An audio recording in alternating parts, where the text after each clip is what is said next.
चल रही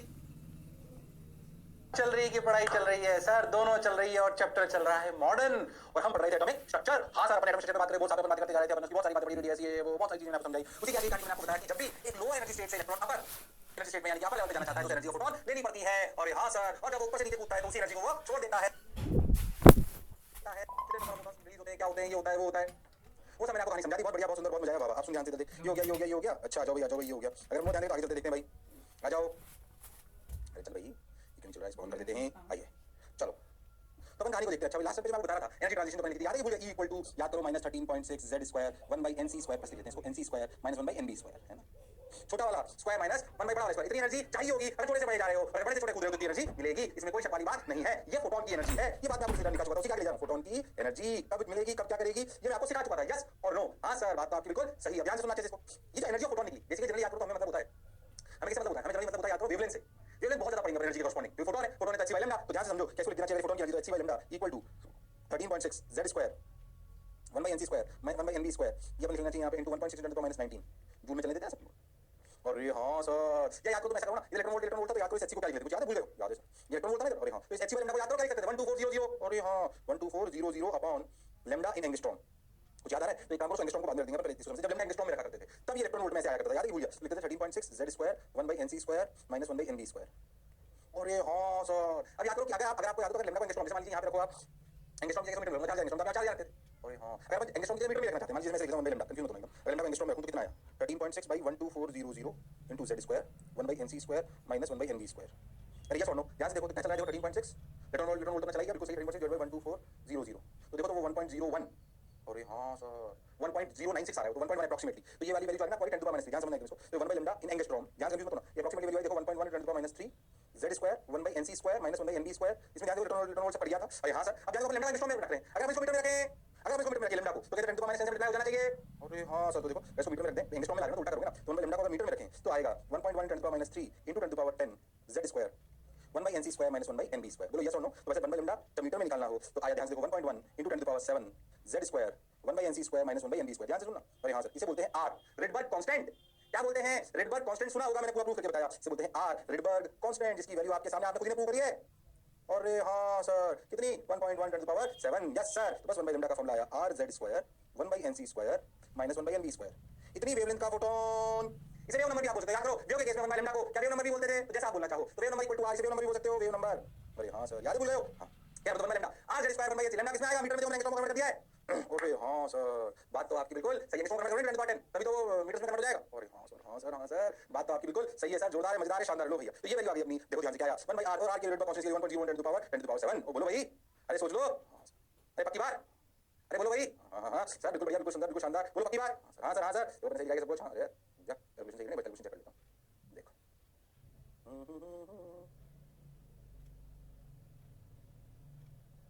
Rydberg constant value अपनी बिल्कुल सही निकल गई, कैलकुलेशन सही करी अपने। 1.09 आती है अप्रॉक्सीमेटली, 1 लेते हैं अपन, इसमें कोई शक वाली बात नहीं है। 1.0 1.1 × 10⁻7, सबने बोला ठीक, मैंने भी बोला ठीक। अरे सोच दो, कई जगह 1.09 लेगी, 1.1 तो चलेगा, चलेगा। बोल क्लियर है क्या? ये फॉर्मूला याद होना चाहिए। तो आपको आपसे पूछते, what is the wavelength when we need, when electron is transferred from 3 to 2, तो आपको पता है छोटा कौन है, बड़ा कौन है? बोल क्लियर है? अब वो रिलीज हुई एनर्जी, उसका फोटोन हो या एब्जॉर्ब हुई उसका फोटोन हो, उससे परेशान होने की बिल्कुल जरूरत नहीं है। वैल्यू निकालना अपने को आना चाहिए, इसमें कोई शक और संशय वाली बात नहीं है। बोलो भाई।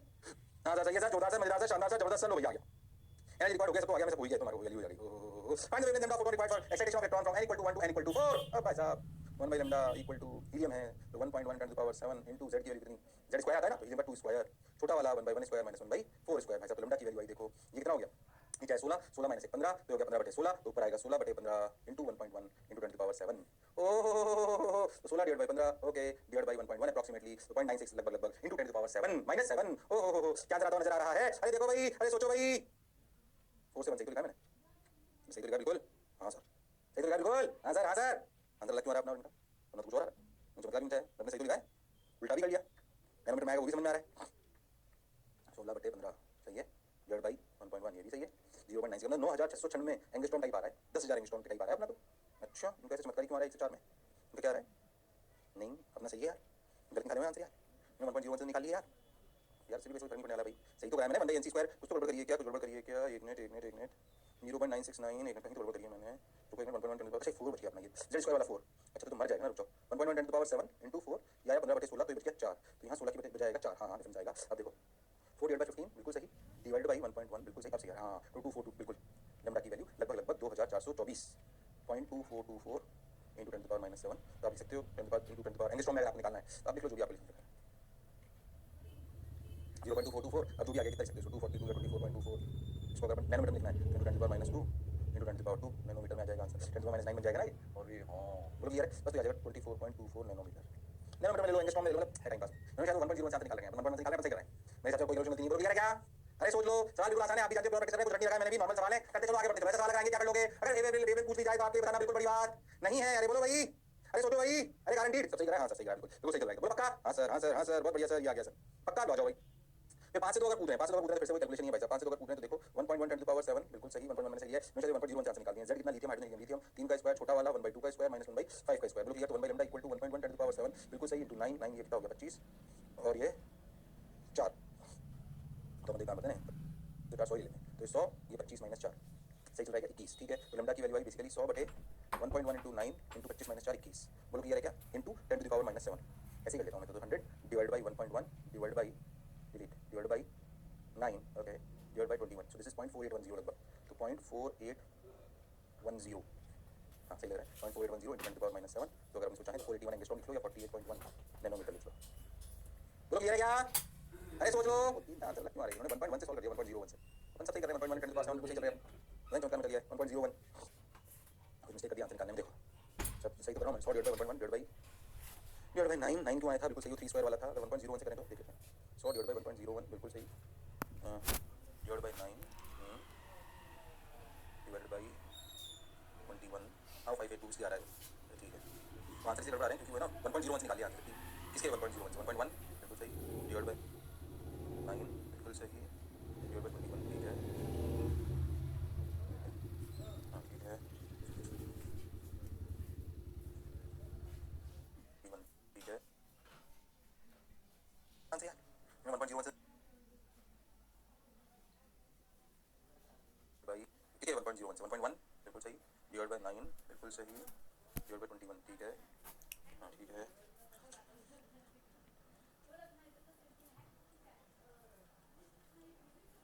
हाँ वो 1.01 से निकाले हुए हैं आंसर। रेडबर्ग कांस्टेंट ये जो इन्होंने पीछे वो 1.01 से निकाल दिया है, 1.01 नहीं है, 1.1 है अप्रॉक्सीमेटली। अरे हाँ सर गड़बड़ नहीं करना, समझ निकालना चाहिए, गड़बड़ नहीं है, आ जाइए 48.1 नंबर सवाल आप समझ में आ रहे होंगे, थोड़ा सा एरर कर दिया उसमें कैलकुलेशन में, बता दो मैं बोला चमका। अरे सोच लो, हाँ सर बात तो आपकी बिल्कुल सही है, जोरदार है, मजेदार है, शानदार है, जबरदस्त है। 1.09 से और कैसे आप निकाल सकते हो? 1.1 मैंने अप्रॉक्सीमेटली लेके सॉल्व कर दिया सर, बिल्कुल क्लियर है। अरे सोच लो, बिल्कुल क्लियर है, सवाल करना कोई बड़ी बात नहीं, कैलकुलेशन आपको करनी पड़ेगी, नैनोमीटर एंगस्ट्रॉम में जितना आंसर पूछा हो उसके हिसाब से आपको निकालना चाहिए, मल्टीप्लाई करना पढ़ना पाना चाहिए, जो आंसर लिखा वो लिखा, गड़बड़ नहीं करना। बोलो क्लियर है? आप सुन मुझे एक बात बताओ, किसी भी स्टेट लोअर स्टेट से अपनी एनर्जी निकालनी हो तो फोटोन निकाल सकते हैं, अपन से नीचे कितना फोटोन निकाल सकते हैं, नीचे से अपन जाएंगे कितनी वेव है वो निकाल सकते हैं, रेडबर्ग कांस्टेंट वाली जो अपने 2-3 सवाल करिए, ऊपर से नीचे आएंगे कितनी फोटोन वेव मिलेगा वो निकाल सकते हैं। बोलो यस और नो? हां सर बात तो आपकी बिल्कुल सही है सर, जोरदार है सर, मजेदार है सर, शानदार है सर, जबरदस्त है सर, बोलो क्लियर। अब आयनाइज करना, आयनाइज मतलब तुमने केमिस्ट्री में सुना होगा आयनाइजेशन एनर्जी। जैसे मान लो कि इलेक्ट्रॉन को छोड़ा ही नहीं न्यूक्लियस के पास, उड़ाकर ले गए, उड़ाकर ले गए मतलब कहां से कहां ले गए? इन्फिनिटी।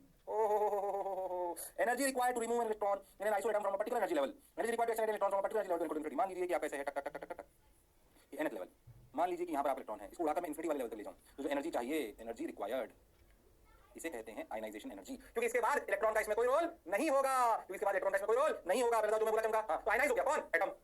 जैसे मान लीजिए कि आप हीलियम में से इलेक्ट्रॉन निकाल लो, है कि नहीं? तो हाइड्रोजन हीलियम में तो एक निकाल लो, तो एक कर लिया ना अपन, He+, एक और निकाल लो, He2+ अल्फा पार्टिकल बन जाता है। अरे हाँ, तो उस इलेक्ट्रॉन को निकालने की उस nth स्टेट से जो एनर्जी चाहिए उसे कहते हैं आयनाइजेशन एनर्जी। आपको समझ में आएगा एनर्जी क्या होगी, ध्यान से देखो, ionisation.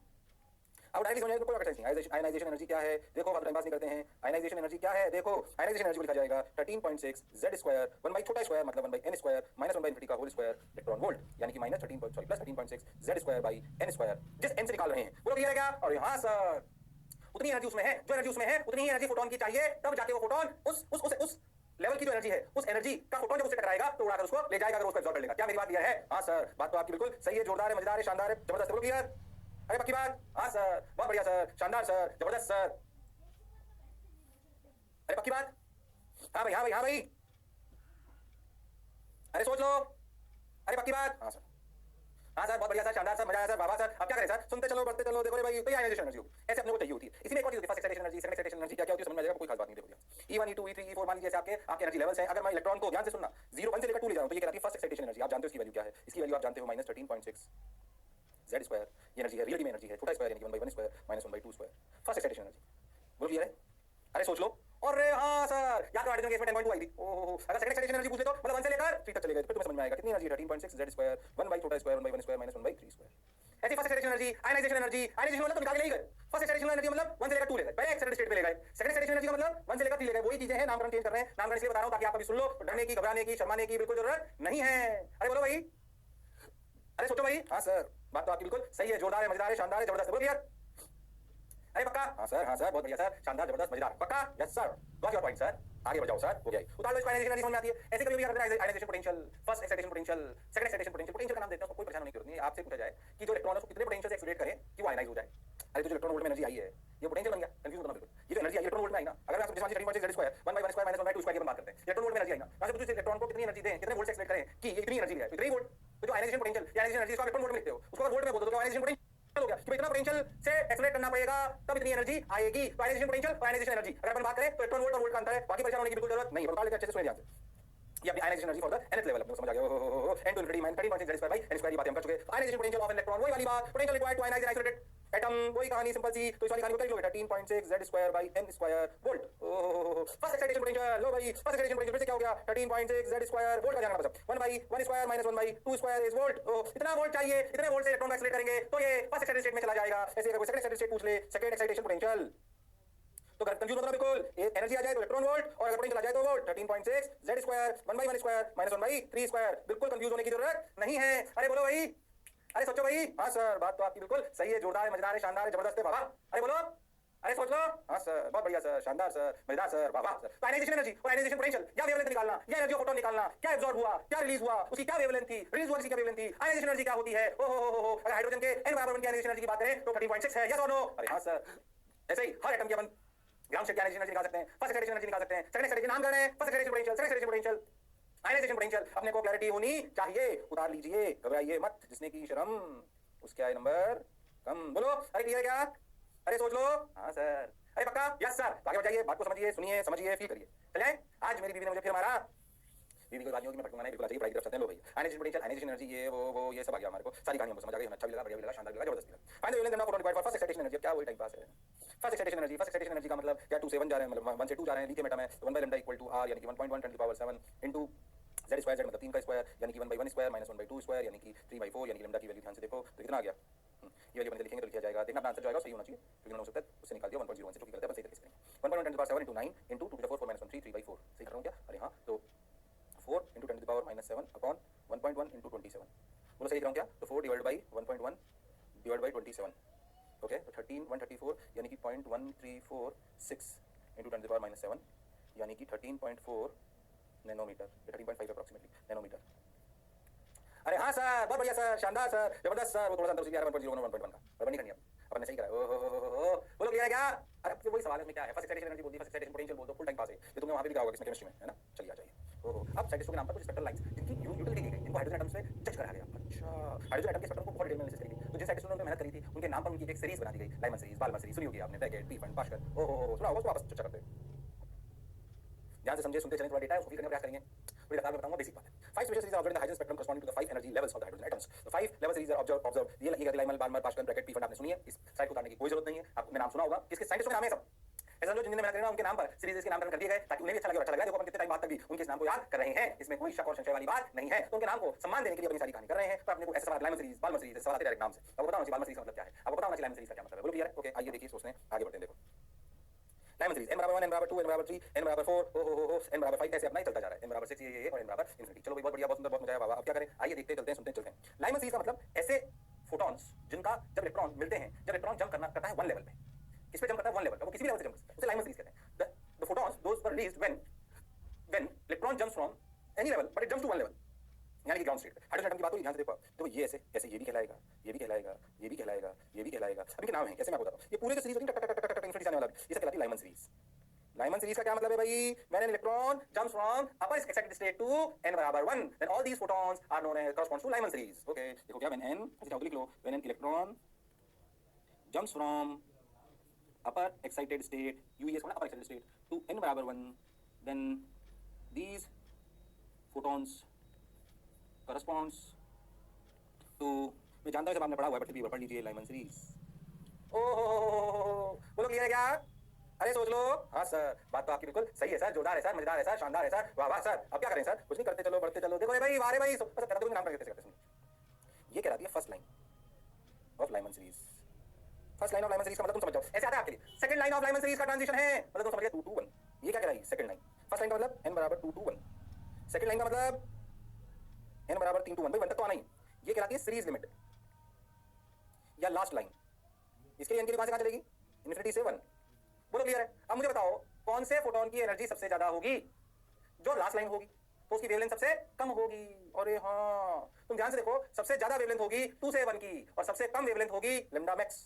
Lambda max for Lyman is 2 to 1 and lambda minimum for Lyman is 1 to 2। बोलो यस और नो। सॉरी 1 to 2 नहीं, इन्फिनिटी टू 1। तो 1 बाई लैम्डा मैक्स क्या हुआ? देखो 1 by lambda max for Lyman is 1.1 10 to the power 7। Hydrogen के लिए करें तो 1 square, 1 by 1 square minus 1 by 2 square. Yes और नो? तो मैंने लिखा लैम्डा मैक्स की वैल्यू, ध्यान से देखो, 2 4 4 माइनस 1 3, तो 4 by 3 into 1.1 into 10 to the power minus 7। तो देखिए 4 divide by 3 divide by 1.1 that is approximately 1212, 1.212 1.212 into 10 to the power minus 7। तो आप ऐसा बोल सकते हो 1212 एंगस्ट्रॉम। कभी कभी मैं एंगस्ट्रॉम ले रहा हूँ, कभी कभी मैं नैनोमीटर ले रहा हूँ। ये मैं इंटेंशनली कर रहा हूँ ताकि तुम नैनोमीटर और एंगस्ट्रॉम दोनों के साथ कंफर्टेबल महसूस कर सको। ओके, इससे ज्यादा हाइड्रोजन एटम में जो 1212 एंगस्ट्रॉम है, इससे ज्यादा वेवलेंथ होना संभव नहीं है। और हाँ, तो लैम्डा मिनिमम क्या होगा? देखो 1 बाय लैम्डा मिनिमम भी निकाल लीजिए। 1 बाय लैम्डा मिनिमम सब कैलकुलेशन 1.1, ये डेटा रखने की जरूरत नहीं है, सिर्फ डायरेक्ट आंसर भी आता है और कुछ चीज सिखाना भी चाहते हैं। 1 square 1 by 1 square minus 1 by infinity का square that is 0। So lambda minimum is basically 10 to the power minus 7 by 1.1। बोलो क्लियर है? तो 1 डिवाइड बाय 1.1 दैट इज 0.909, यानी कि ध्यान से देखो तो आपकी वैल्यू आई कितनी?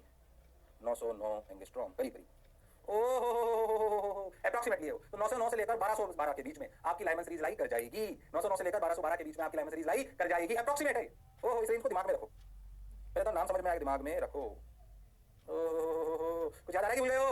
अरे हाँ, तो ऐसा first line of Lyman series, तो ऐसे पूरे ट्रांजिशन हो रहा है। Third line of Lyman series, तो लाइमन सीरीज 1 आ गया। थर्ड मतलब 2 3 4 से 1। अरे हाँ, series limit of Lyman series समझ गए। फर्स्ट लाइन लाइमन सीरीज समझ गए। नाम करने उनके कॉरेस्पॉन्डिंग लैम्डा निकालना बिल्कुल बड़ी बात नहीं है। अरे बोलो भाई, अरे सोचो भाई। हाँ सर, बात तो आपकी बिल्कुल सही।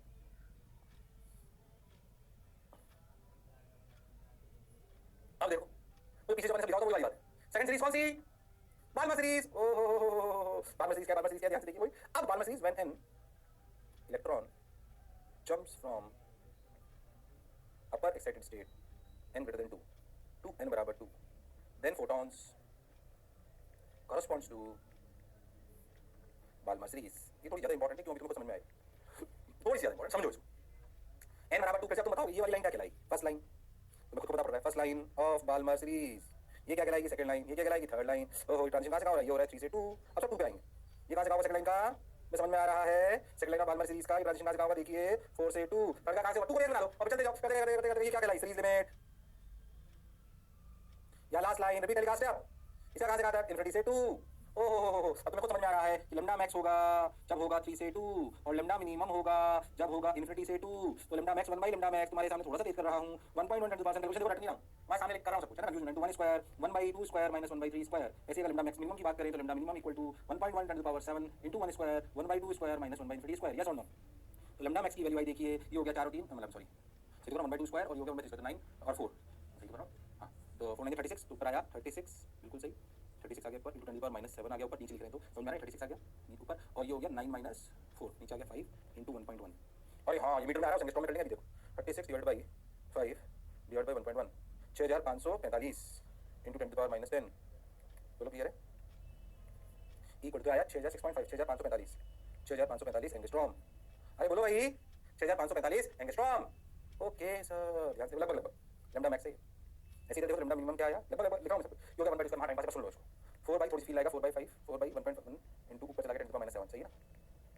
तो देखो 4 डिवाइड बाय 1.1 तो आया 3636 अप्रॉक्सीमेटली एंगस्ट्रॉम। तुम ध्यान से देखो ना, ये लैम्डा इस बाल्मर सीरीज के लिए लैम्डा लाई कर रहा है 3636 से 6545 एंगस्ट्रॉम। दो बातों पे ध्यान दो। रेंज ऑफ विजिबल रीजन, सही बताऊं तो इसीलिए बाल्मर सीरीज की बहुत इंपॉर्टेंस है। सबसे पहले इसी की खोज हुई थी। विजिबल रीजन लाई करती है तो इसके फोटोन निकलेंगे बाल्मर सीरीज के। अरे हाँ सर, इसके जो ध्यान से सुनना, इसके जो फोटोन निकलेंगे ना वो विजिबल रीजन में होंगे कलरफुल। अरे हाँ, ये तो विजिबल रीजन निकलेंगे। तो Balmer series range of visible region, that is why most important. बोलो क्लियर है क्या? अरे सोच लो, that is why most important. सबने बोला ठीक, मैंने भी बोला ठीक। बोलो क्लियर है क्या? अरे सोच लो। हाँ सर, बात तो आपकी बिल्कुल सही है सर, जोरदार है सर, मजेदार है सर, शानदार है सर, वाह वाह सर। ये हो गया, ये हो गया, ये हो गया, बहुत बढ़िया, बहुत सुंदर, बहुत मजा आया, वाह वाह। अब क्या करें? अरे आप क्या करें 3636 एंगस्ट्रॉम 6545 एंगस्ट्रॉम। अरे ध्यान से देखो, ध्यान दो, यह रेंज लाइमन सीरीज की रेंज से बिल्कुल ओवरलैप नहीं कर रही है। ये वो 1200 900 से 1200 बीच में कर रही है। ये ना सीरीज एक दूसरे पर ओवरलैप नहीं कर रही। देखो और बाल्मर सीरीज की ये डेटा रटना नहीं, पहले तो नाम तो समझ गए। और बाल्मर सीरीज आपकी विजुअल रीजन में लाइक करते हो। देखो उसकी वेवलेंथ की रेंज आई ना, इस रेंज से वो बाल्मर सीरीज ओवरलैप नहीं। बाल्मर सीरीज की रेंज बिल्कुल अलग है, बाल्मर सीरीज की रेंज बिल्कुल अलग है। तो आपको फोटो देख के पता पड़ जाएगा कहां पे। जब कंफ्यूजन हो सकता था ये कौन सी सीरीज का है। अरे आप तो ओवरलैप नहीं करती है। देखो ओहो 900 से 1200 के बीच में भैया लाइमन सीरीज है। और यहां यार 99 मीटर अपन लिखा था एंगस्ट्रॉम होगी। और ये हां सर तो याद करो 900 से 1200 के बीच में आ जाए तो ये लाइमन सीरीज है। और अगर देखो 3600 से लेकर अगर इसके बीच में आ जाए यानी विजुअल रीजन में तो बाल्मर सीरीज है। बिल्कुल घबराने की, डरने की, शर्माने की बिल्कुल जरूरत नहीं है। क्या बात समझ में आ रही है? हां सर बिल्कुल समझ में आ रही है। क्या मास्टर आगे बढ़ जाए? बिल्कुल बढ़ जाए सर। ये हो गया अपना बाल्मर सीरीज की अपनी वैल्यू निकाल ली। ये देखो ओहो वैल्यूज 1.01 से 1.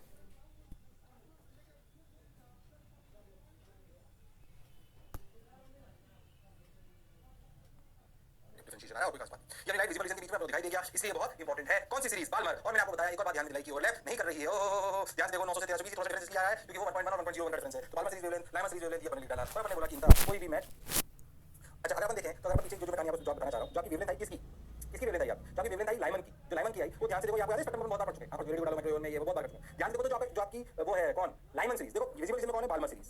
अरे हां तो बहुत ध्यान से देखो तो आपको समझ में आएगा। जब आप इधर से इधर जाते हो एक्स-रे गामा रेज में से रेडियो डालो मैं तो आप ध्यान से समझो तो आपकी फ्रीक्वेंसी बढ़ती है और लैम्डा घटती है। और हां तो देखो हमारी जो अल्ट्रावायलेट है उसकी लैम्डा तो घटी हुई थी। क्या बाल्मर सीरीज से कम थी? यानी कि अल्ट्रावायलेट रीजन में लाई करती है कौन सी सीरीज? Lyman series. तो कौन सी सीरीज अल्ट्रावायलेट में लाई करती है?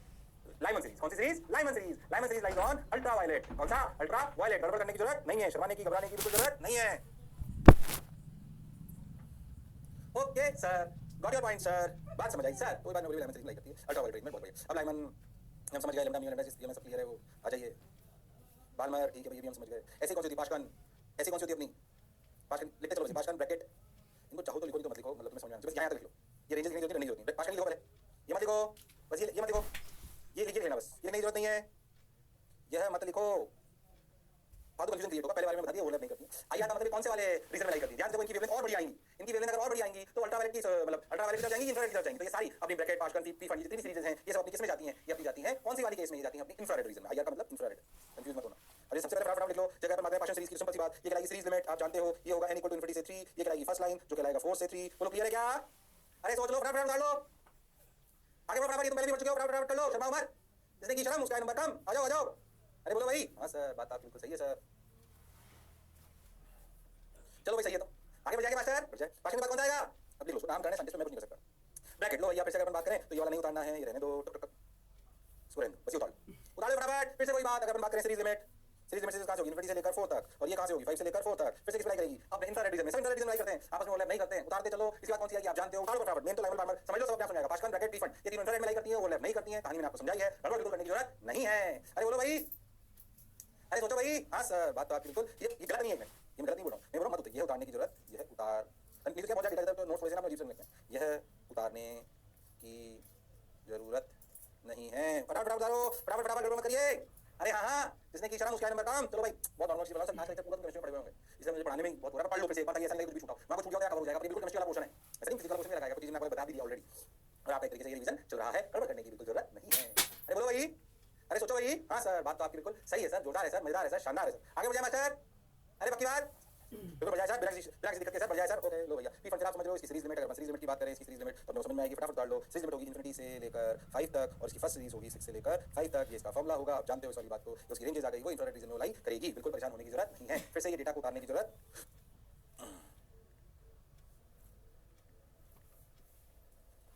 बोलो क्लियर है क्या? हाँ सर। तो n जो आपका फाइनल होगा n इनिशियल स्टेज, जो 6 7 8 10 भी हो सकता है। ये अपने को कहानी समझ में आनी चाहिए। मेरी लाइमन बाल्मर कहानी तो मैंने पढ़ी, टर्मिनोलॉजी बहुत सारी, Lyman series, Balmer series, n shell, k shell, g shell, n बराबर 1 n बराबर 2, कई तरीके से उसी कहानी को बार-बार कहा जाता है। इसे एक ही बात को कई बार रिपीट भी कहा जाता है अलग-अलग नाम के साथ, और वो किसी भी नाम के साथ साथ आपके सवाल में प्रस्तुत हो सकता है। इसलिए अपने को ये सारी टर्मिनोलॉजी साइंटिस्टों के नाम पर या अपने जनरल कंडीशंस के नाम पर सब कुछ याद होना चाहिए। इसमें कोई शक और संशय वाली बात नहीं है। अरे बोलो भाई, अरे सोचो भाई, बिल्कुल सही है सर, जोरदार है सर, मजेदार है सर, पक्की बात। ओके लो ये बढ़िया सवाल है, पढ़ो इसको।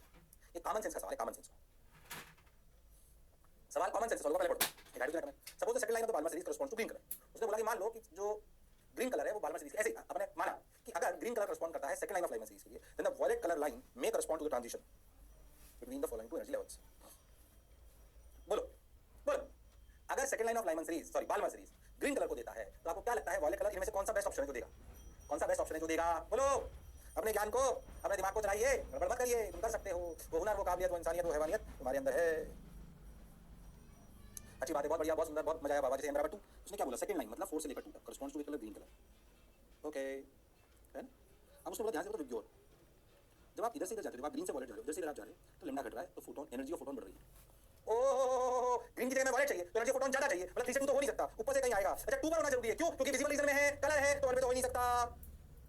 Not in visible region. ओह, अच्छा ध्यान से देखो, तो 2 से 4, 3 से 2 की 5 से 2, भाई 4 से 2 तो ग्रीन नहीं जाता, तो हो ही नहीं सकता। 3 से 2 नहीं हो सकता क्योंकि एनर्जी और कम हो जाएगी। हमें ऐसा फोटोन चाहिए, हमें ऐसा फोटोन चाहिए। जब आप रेड से जाते हो, किधर में सही बोलो ना, हाँ, तो मैंने लिख लिया बिल्कुल सही। जब आप ग्रीन से वॉलेट जाओगे, तो ग्रीन से वॉलेट में क्या वेवलेंथ घटेगी, तो एनर्जी फोटोन बढ़ेगी, यानी कि ट्रांजिशन होगा 5। अरे हाँ सर, कॉमन सेंस का सवाल है। सोचो अगर ग्रीन की जगह रेड पूछ लेता तो शायद अपना आंसर क्या इसमें देते, 3 से 2 वाला। कौन सा देते? 3 से 2 वाला। ऐसे कॉमन सेंस के छोटे छोटे सवाल आपको एग्जामिनर पूछ सकता है, जो आपको आने चाहिए, गड़बड़ बिल्कुल करने की जरूरत नहीं है। अरे बोलो भाई, अरे सोचो भाई। हाँ सर, बात तो आपकी बिल्कुल सही है सर, जोरदार है सर, मजेदार है सर, शानदार है सर, वाह वाह सर। अब क्या करें सर? लो भैया, हो गया, सब समझ में आ गया हमको। ये हमारे को 5 से 2 क्या आंसर अपने सोचा बिल्कुल सही है। हाँ सर, इधर से उधर ले गया मैं, लेमडा बढ़ा तो फ्रीक्वेंसी घटी, उल्टा भी लिख सकते, इधर से इधर गए, जैसे मैंने लिखा था, लेमडा घटा, एनर्जी फोटोन बढ़ी, फ्रीक्वेंसी बढ़ी। ओहो, बोलो क्लियर है क्या? अरे सोच लो, और लाइन में सीरीज रीजन का आना संभव नहीं है, ये बात हम पहले ही कर चुके हैं। तो ट्रांजिशन होगा 5 से 2। एक कॉमन सेंस का सवाल बनने कर लिया, डरने की बिल्कुल जरूरत नहीं है। ओके, ये बहुत शानदार सवाल है जो आया, अच्छे लेवल का सवाल अब जो आया है, ये बढ़िया अच्छे लेवल का सवाल है। इसको करने के लिए दिमाग चाहिए, इसमें कोई शक और संशय वाली बात नहीं। अरे बोलो भाई, consider hydrogen like atom may be in excited state that absorb photons of. उसने बोला कंसीडर हाइड्रोजन लाइक एटम, कोई हाइड्रोजन लाइक एटम है, मतलब उसमें एक इलेक्ट्रॉन है। अच्छा, जो इलेक्ट्रॉन है वो बड़ी स्टेट में ऐसा कोई जरूरी नहीं, उसने बोला may be in excited state. उसने एक्साइटेड स्टेट में भी हो सकता है वो इलेक्ट्रॉन, और है ही। उसने एक फोटोन एब्जॉर्ब करा 68.04 electron volt, resulting in 3 different photons in the emission spectrum. अब उसने 68.04 इलेक्ट्रॉन वोल्ट लेकर कहीं ऊपर चला गया, और ऊपर जाकर उसने फिर जंप करा 3 different photons in the emission spectrum having energy greater than और इक्वल टू, हैविंग एनर्जी, ध्यान सुनना है, हैविंग एनर्जी ग्रेटर देन और इक्वल टू 68.04। उसने क्या बोला कि वो इलेक्ट्रॉन ने 68.04 लिया, वो उड़कर कहीं ऊपर गया। अच्छा, और जब ऊपर गया तो ऊपर जाने पर वो वापस जब नीचे आया तो उसने 3 डिफरेंट फोटॉन छोड़े। ठीक है, छोड़े। उन 3 डिफरेंट फोटॉन्स, 3 छोड़े पहली बार। उन 3 डिफरेंट फोटॉन्स में जो एनर्जी मिली, उनकी एनर्जी जो 68.04 एनर्जी है, उससे ज्यादा भी एनर्जी और कम भी एनर्जी। अच्छा, तो आपसे पूछा गया z की वैल्यू क्या है। सवाल को समझना, सवाल समझने अपने आप में कला है, फिर सवाल को करना तो अपने आप में कला है। सोचो सोचो, एक एक लाइन आपको बढ़िया रिजल्ट देगी, एक एक लाइन आपको बढ़िया रिजल्ट देगी, गड़बड़ करने की बिल्कुल जरूरत नहीं है। बोलो भाई, अरे सोचो भाई, हाँ कर सकते हो तुम लोग, वो हुनर वो काबिलियत तुम्हें है। अरे हाँ हाँ, अरे बाबा, अरे बोलो भाई, नीवा, अरे नीवा, हाँ सर, आ जाओ भाई, आ जाओ भाई, आ जाओ भाई।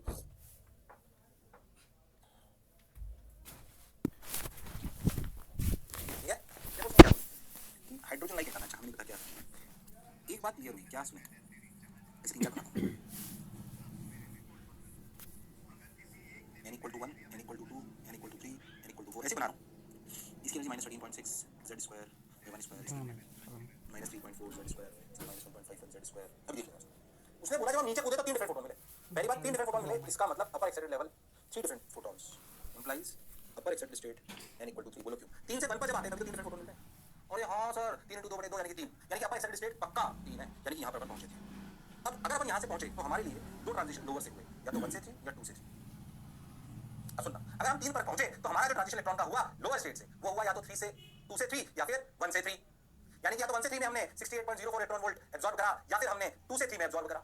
अब कौन सा था, उस बात का जवाब यहाँ पर लिखा है, समझो, ग्रेटर देन और इक्वल टू। सोचो अगर मैं 1 से 3 ट्रांजिशन करता तो एमिशन स्पेक्ट्रम में जो फोटॉन्स आते उनकी एनर्जी 68.04 के बराबर से ज्यादा संभव नहीं है। उसने क्या बोला कि जो एमिशन स्पेक्ट्रम में आपको फोटोन मिले ना, वो भाई साहब, एमिशन स्पेक्ट्रम में जो आपको इलेक्ट्रॉन मिले ना, वो भाई साहब उनकी एनर्जी 68.04 से ज्यादा भी और कम भी। तो अगर मैं 1 से 3 जाता तो 1 से 3 अगर 68.04 होता तो इससे ज्यादा कैसे एनर्जी मिल सकती है कूदने पर? अरे हाँ, यानी कि मैंने इलेक्ट्रॉन में जंप करा है यहाँ से यहाँ, यानी कि ये एनर्जी है 68.04। ओ माय गॉड, तभी तो एक फोटोन की एनर्जी ये, एक फोटोन की एनर्जी ये एक है, या ये भी ज्यादा हो सकती है, ये भी ज्यादा हो सकती है, ये दोनों ज्यादा हो सकती है, और ये बराबर हो सकती है। वो क्लियर है क्या? अरे सोच लो।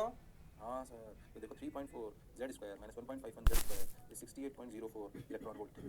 अब देखो 3.4 - 1.51 इज 1.89, तो 68.04 divided by 1.89 is 36, so z square is 36, यानी कि z की वैल्यू आई 6। ओहो, क्योंकि उसने बोला कि जो फोटॉन्स मिले उनकी एनर्जी या तो ज्यादा है या बराबर है। तो देखो ये दोनों ज्यादा है और ये बराबर है। अगर इलेक्ट्रॉन 1 से 3 में जाता तो भैया जो फोटॉन मिलते हैं एमिशन स्पेक्ट्रम में, उनकी एनर्जी या तो बराबर होती या कम होती। पर इसमें ज्यादा बोला है, मतलब ट्रांजिशन हुआ 2 से 3, यानी कि ये वाला ट्रांजिशन संभव नहीं है, यही संभव है, और यही सवाल इसीलिए बहुत सुंदर था। क्या मेरी बात क्लियर है? अरे बोलो भाई, अरे सोचो भाई। बिल्कुल सर, शानदार सर, जबरदस्त सर, मजा आया सर, वाह सर, जबरदस्त, आनंद आ गया सर। अरे पक्का? हाँ भाई, बिल्कुल सही लग रहा है सर, पक्का? अरे सोच लो। हाँ सर, पक्का? यहाँ से आएगा Z बराबर 6, जो ध्यान दो, समझ में नहीं आया, Z बराबर 6, जो पढ़ा जो समझा बिल्कुल सही है। तो ये शानदार सवाल बोलो, हुआ कि नहीं हुआ? और हाँ सर बिल्कुल, बोलो पक्का? अब मैं तुम्हें थोड़ी एक एक्स्ट्रा चीज पढ़ाता हूँ, ध्यान समझो। समझो, बाइनरी सिस्टम में खुद ही बताओ, इसमें क्या बच्चे कंफ्यूज हो जाते हैं। कैसे समझो? मैंने आपको क्या बोला था, ध्यान समझो। इसको आपने अगर ग्रेविटेशन जब अपन पढ़ते हैं तो अपन ग्रेविटेशन में पढ़ते हैं तो अपन याद करो, बात बोलते हैं कि सन के अबाउट अर्थ घूम रही है। यस और नो? हाँ सर, सन के अबाउट अर्थ घूम रही है, और अपन सन को रेस्ट पे मानते हैं और अर्थ को घूमता हुआ मानते हैं। ऐसा इसलिए जब अपन मानते हैं कि सन बहुत हैवी है तो सन को अपन रेस्ट पे मानेंगे। ऐसे ही हमने यहाँ पे भी माना, इसमें न्यूक्लियस पे भी, न्यूक्लियस के अबाउट जब इलेक्ट्रॉन घूमता है तो प्रैक्टिकली वो आप ऐसा समझो कि प्रैक्टिकली वो अभी मान लेते हैं न्यूक्लियस रेस्ट पर है और इलेक्ट्रॉन्स के अबाउट घूम रहा है। ठीक, सारी बात हमको समझ आती है, ठीक, बढ़िया लग रहा है। अगर अपन बहुत ध्यान से देखें और सोचें और समझें तो आपको ये बात समझ में आएगी कि प्रैक्टिकली ये सब एक रेस्ट नहीं होता। They rotate about, electrons and nucleus rotates about their center of mass, rotates about their center of mass. तो सेंटर मास होता है। तो अगर एक्चुअली ये ना नॉर्मल न्यूक्लियस में तो बात नहीं होती। कई बार आप देखोगे ऐसे एलिमेंट्स बन जाएंगे, ऐसे पार्टिकल बनेंगे जिनमें पॉजिट्रॉन और इलेक्ट्रॉन के बीच में भी पार्टिकल बन जाएगा। पॉजिट्रॉन क्या होता है? पॉजिट्रॉन आप आगे बढ़ोगे आगे ज्यादा तुम्हारे नहीं, पॉजिट्रॉन ऐसा है जिसका चार्ज तो 1.6 × 10⁻⁹ है, ओके, और उसका मास इलेक्ट्रॉन जैसा है। तो दोनों का मास बराबर हो गया, तो जो पॉजिट्रॉन रखा है न्यूक्लियस पे, तो दोनों का मास बराबर हो गया, तो कैसे पॉजिट्रॉन के इलेक्ट्रॉन घूम सकता है? तो अगर ऐसा नहीं हो सकता तो आप समझो कि आपको बात समझनी पड़ेगी कि उस केस में सेंटर मास घूमते। तो अगर हम इस असम्पशन को ना माने कि न्यूक्लियस के अबाउट इलेक्ट्रॉन घूम रहा है तो फिर हम क्या करेंगे उसको समझें, ध्यान से समझो, उसको समझने का प्रयास करते हैं। उसमें कैसे करते हैं? देखो, मान लो कि ये Ze है, ये मास ऑफ न्यूक्लियस है, और ये इलेक्ट्रॉन है, और ये मास ऑफ इलेक्ट्रॉन है, और मान लो इन दोनों का सेंटर ऑफ मास यहाँ है, COM। फिर समझो कि ये ऐसे घूम रहा है, कौन? अपना न्यूक्लियस, दोनों सेंटर मास घूम रहा है, और ये ऐसे घूम रहा है, टक टक टक। कंफ्यूज मत होना, प्योर मैकेनिक्स चलने वाली है। हम ऐसा मान रहे हैं कि we are not taking, suppose we will not take assumption। अगर हम ऐसा कर रहे हैं कि हम assumption नहीं मान रहे हैं, हम assumption नहीं मान रहे तो क्या होगा? ध्यान से देखो, दोनों सेंटर मास के अबाउट घूमेंगे। मान लेते हैं कि इनके बीच की दूरी r है, कितनी है? r। तो सोचो, इसका जो ये जो दूरी है, ये वाली दूरी, ये देखो, ये वाली दूरी है mnr upon me plus mr। बोलो क्लियर? हाँ बिल्कुल सही, me प्लस mn, ओके, ठीक। अगर तुम इस इलेक्ट्रॉन पे देखो तो इलेक्ट्रॉन ऐसे मान लो, इलेक्ट्रॉन मान लो घूम रहा है। एक बात समझो अच्छे से कि स्पीड ऑफ, ये आप जानते हो, speed of electron and nucleus may be different but their omega is same। अगर न्यूक्लियस के अबाउट घूम रहे हैं तो इनको हमेशा सेंट्रल लाइन पे रहना पड़ेगा, और अगर ये हमेशा सेंट्रल लाइन पे रहेंगे तो इनका क्या सेम रहेगा? ओमेगा। जब हम ऐसा मानते थे, कंपेयर करो, आप नॉर्मल करते थे, Ze mass of nucleus, electron लेते थे, जब आप सिर्फ इलेक्ट्रॉन घूमता हुआ मानते थे और ओमेगा से, तो आप इसमें लिखते थे m ओमेगा स्क्वायर r, जिसको आप बराबर कर देते थे KZe² r² से। मैं v की जगह ओमेगा से कंपेयर कर रहा हूं, बोलो क्लियर है? और दूसरा आप लिखते थे mvr इक्वल टू NH/2π, ठीक है ना? और इस v को आप क्या लिखते थे? अगर आप जानते हो तो इस वाले केस में ओमेगा को क्या लिख सकते हैं? v या तो v को लिख सकते हैं ओमेगा r, ठीक है? तो आप लिखते थे mr² omega equal to NH/2π। Basically ये आपकी इक्वेशन हुआ करती थी 1 और 2। कब? 1 और 2 आपकी इक्वेशन तब हुआ करती थी जब आप v की जगह ओमेगा लिखते थे। मैं क्यों कंपेयर करके बता रहा हूं? क्योंकि ओमेगा के टर्म से कंपेयर कर रहा हूं। अच्छा, और क्यों मैं ओमेगा से इक्वेशन लिखने का प्रयास कर रहा हूं? क्योंकि इस केस में न्यूक्लियस और इलेक्ट्रॉन की क्या सेम रहेगी? स्पीड की ओमेगा, स्पीड की ओमेगा, सब ओमेगा। आप सुनो, अगर तुम इस इलेक्ट्रॉन पे देखो तो इधर लग रहा है me ओमेगा स्क्वायर r, नहीं ओमेगा स्क्वायर r, ये इसे मान लेते हैं r1, इसे मान लेते हैं r2, r1 that should be equal to KZe² r²। अच्छा तुम देखो कैसे लिख सकते हैं इसको, me ओमेगा स्क्वायर, ध्यान सुनो, me ओमेगा स्क्वायर r1 की वैल्यू कितनी देखो, mn r by me plus mn equal to KZe² r²। तुम इसको थोड़ा सा लिखो, me mn r, कहाँ चल रहा हूँ मैं? चल रही है क्या? सब सही चल रहा है। me mn omega square r by me plus mn equal to KZe² r²। इसको वन इक्वेशन मान लो। हाँ सर, बात तो आपकी बिल्कुल सही है सर। अच्छा दूसरी सुनो, दूसरी इक्वेशन होती है एंगुलर मोमेंटम। जो सेकंड पोस्टुलेट था वो था क्या? बेसिकली सेकंड पोस्टुलेट एटम के लिए था basically, angular momentum of atom, ध्यान देना इसकी इंपॉर्टेंस यहाँ आई, इक्वल टू NH/2π। जो सेकंड पोस्टुलेट था बोर साहब का, वो इलेक्ट्रॉन के लिए नहीं था, वो था angular momentum of what? Angular momentum of atom is NH/2π, that is integral multiple of H/2π। क्या मेरी बात क्लियर है? हाँ सर। अगर क्लियर है तो सुनिए फिर से लिखो। अब एंगुलर मोमेंटम दोनों चीजें अगर घूम रही तो क्या लिखते हैं? देखो me I1 ओमेगा 1, ध्यान समझो, सेंटर मास के अबाउट IC लिखो, क्या लिखेंगे? me r1² plus mn r2² into omega, क्या एंगुलर मोमेंटम हो गया? अरे हाँ, आई ओमेगा, बिल्कुल सही, इक्वल टू NH/2π। अच्छा r1 देखो, r1 स्क्वायर रखो, ये r1, r2 कितना है देखो, r2 को लिखेंगे me by me plus mn into r। अरे हाँ देखो, तो me इसको लिखना चालू करते हैं, me कंफ्यूज मत होना, me r1 स्क्वायर कितना, r1 mn square r² by me plus mn का whole square plus mn into me square by me plus mn का whole square equal to NH/2π। तुम दोनों टर्म से देखो, तो me mn by me plus mn का whole square बाहर आ जाएगा, अंदर बचेगा, और r² भी बाहर आ जाएगा, mn plus me equal to NH/2π। हो ये me प्लस mn एक मार देगा तो बचेगा क्या? me mn r² ओमेगा तो चली रहा है दुनिया में कब से, ये omega equal to NH/2π me plus mn। अब क्यों मैंने कहानी सुनाई, ध्यान से समझो तुम। अब इन दोनों इक्वेशन को सॉल्व करेंगे ना, तो इसमें दो ही वेरिएबल है, कौन, आर और ओमेगा। ऐसे यहाँ पे आर और ओमेगा था, आर और वी को मैंने निकाला था, वो एक ही बात है। तुम ध्यान से 1 और 2 इक्वेशन कंपेयर करो इनको। ये जो नॉर्मल 1 और 2 है और जो ये थोड़ा जिसमें असम्पशन नहीं लिया है वो 1 और 2 है। तुम ध्यान से देखो इन जनरल इक्वेशन में, ध्यान दो तो जनरल इक्वेशन में जहां मास ऑफ इलेक्ट्रॉन आ रहा था ना, क्या आ रहा था, मास ऑफ इलेक्ट्रॉन। जनरल इक्वेशन में जिस जगह मास ऑफ इलेक्ट्रॉन आ रहा था ना, यहाँ पर आ रहा है me/me+m, बाकी सब कुछ सेम है। जनरल इक्वेशन अगर हम असम्पशन ना लें कि न्यूक्लियस रेस्ट पर है और हम रियलिस्टिक कंडीशन में चले जाएं, ऑल्दो अपन जाते नहीं है ज्यादा, बिल्कुल ऐसा अपन करते हैं जब हम ग्रेविटेशन में पढ़ते हैं बाइनरी स्टार सिस्टम के नाम से। अच्छा, अरे हाँ सर, तुम कंपेयर करो कि इस नॉर्मल इक्वेशन जिस पर हमने माना था कि nucleus is at rest, nucleus is at rest, तब जो 1 और 2 इक्वेशन आई थी और अब जो 1 और 2 इक्वेशन आई है सिर्फ me की जगह mn/me+mn आ गया है। इसलिए इस mn/me+mn को एक नया नाम देते हैं जिसे कहते हैं रिड्यूस्ड मास। तो पूरे प्रूफ में जो आपने असम्पशन लेके करे थे उनमें मास ऑफ इलेक्ट्रॉन को अगर मैं रिड्यूस मास से रिप्लेस कर दूं तो मेरे आंसर दोबारा सही आने लगेंगे। पहले समझो मैंने आपको कहानी क्या समझाई कि जो 1 इक्वेशन आई ना 2 इक्वेशन आई, इस 1 को और इस 2 को, ये इस 1 को से और इस 2 से कंपेयर करो। ये 1 और 2 वो वाली इक्वेशंस हैं, ये 1 और 2 वो वाली इक्वेशंस हैं जिन इक्वेशंस में असम्पशन लिया गया था कि न्यूक्लियस इज एट रेस्ट। अरे हाँ ना बोलिया, इज एट रेस्ट। और ये वो है जिनमें माना गया कि nucleus and electron are revolving around centre of mass. Yes, तुम ध्यान दो तो इन दोनों से भी आप वी और मतलब ओमेगा और आर निकाल दो, वो भी निकाला था मैंने, ठीक है, वी ज्यादा स्टैंडर्ड है, बट ओमेगा और आर दो वेरिएबल, यहां भी ओमेगा और आर दो वेरिएबल। इन दोनों इक्वेशन में देखो कंपेयर करो तो एक बात बताएगा कि जहां पर इन दोनों असम्पशन के साथ वाली इक्वेशन में me था, यहां पर वो me/me+mn है, जिसको हमने नाम दे दिया reduce mass. So if in our assumed case we replace mass of electron by reduce mass, mass of electron by reduce mass, mass of electron by reduce mass, we will be able to apply the formula to the same way. और ये हां, अभी तो tough चीज हो गई मेरे कहने को, अगर बात समझ में आ जाए तो कोई खास बात नहीं है। इसे उतार लो, टाइम हो गया, मैं इसी स्लाइड चालू करूंगा बिल्कुल यहीं से, यही दिखाते हुए। अरे बोलो क्लियर है क्या? अरे सोच लो। हाँ सर, पक्की बात? अरे गारंटीड? डालो इसको पक्का? चलो भाई, पकड़ नंबर मिलता है, इसी जो नोट निकाल के बहुत बेसिक था, बस ये थोड़ी नई चीज थी, हो सकता है आपने केमिस्ट्री में ना पढ़ी हो, हो सकता है ये भी पढ़ा दियो, पर नहीं पढ़ी तो देख लो, इसलिए मैं इसको आगे चलूंगा। बाकी नॉर्मल केमिस्ट्री वाला नहीं चलता, क्योंकि मैंने बोला पूरा धीरे-धीरे। बोलो क्लियर है, लेकिन बोल रहा था कोई बात बोला मैंने पूरा, ताकि कुछ छूटे नहीं। बोलो क्लियर? हाँ।